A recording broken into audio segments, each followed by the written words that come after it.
Hindi pa nakakaintindi ng mga instructions like halika dito. Pag may tinanong ka, minsan hindi siya nagre-respond. If this sounds like your toddler, this tip is for you.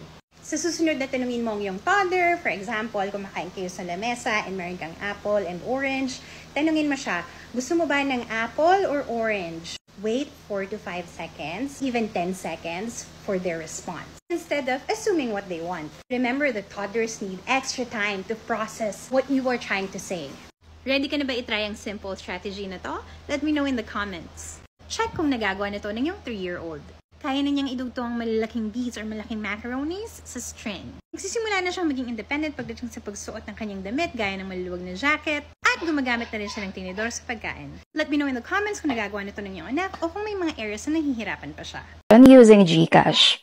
Hi mga mommies, in this video, tuturo ko sa inyo kung paano kayo mag-generate ng PRN using my.sss and kung paano nyo siya babayaran using GCash. First, kukuha muna tayo ng PRN. So, paano siya? Punta muna tayo sa my.sss app, log in kayo dyan, and then, kapag nakita nyo tong 3 lines na to, click nyo lang yan para makita nyo itong payment reference number. Tapos, i-click nyo lang yan, makikita nyo yung contributions, and then, click Generate PRN.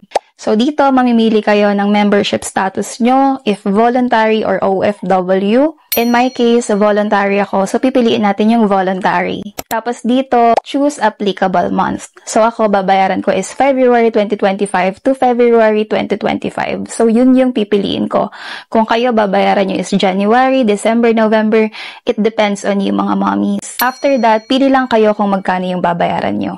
So, ang minimum contribution kay SSS, if 5,000 or less yung sinasahod nyo per month, pwede kayong magbayad ng minimum 750 pesos na contribution. This year nga pala, yung premium contribution kay SSS for voluntary is 3,000 pesos per month. So, ako, babayaran ko 3,000. So, yun. Tapos, click nyo lang yung next. Tapos, ayan, makikita nyo na yung generated PRN nyo, yung due date, and kung magkano yung babayaran nyo kay SSS. Copy nyo lang yung PRN na yan, and then punta na tayo sa GCash. Dito naman sa GCash nyo, i-click nyo nga yung bills, and then click government. And dito sa search biller, i-search nyo lang yung SSS contributions. I-click nyo lang yan. Ayun nga, ilalagay nyo lang dito kung magkano yung amount na babayaran nyo. And then, dito naman sa account type, click nyo yung PRN. Tapos, i-enter nyo lang yung 14-digit na PRN na kinopy natin from SSS website or SSS app. Sa payer type, i-choose nyo lang yung voluntary contribution. Optional lang kung ilalagay nyo yung email address nyo. So, ako, gusto kong makareceive ng notification about my payment.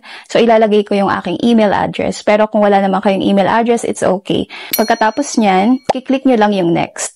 And ganun lang kadali mag-process ng payment using GCash. So, ayun lang. So, sana nakatulong sa inyo tong video ko na to.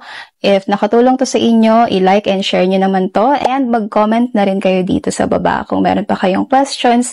And ito try ko yung best ko to answer that on my next video. I-follow nyo na rin ako dito sa TikTok para ma-notify ka tuwing meron akong bagong i-upload.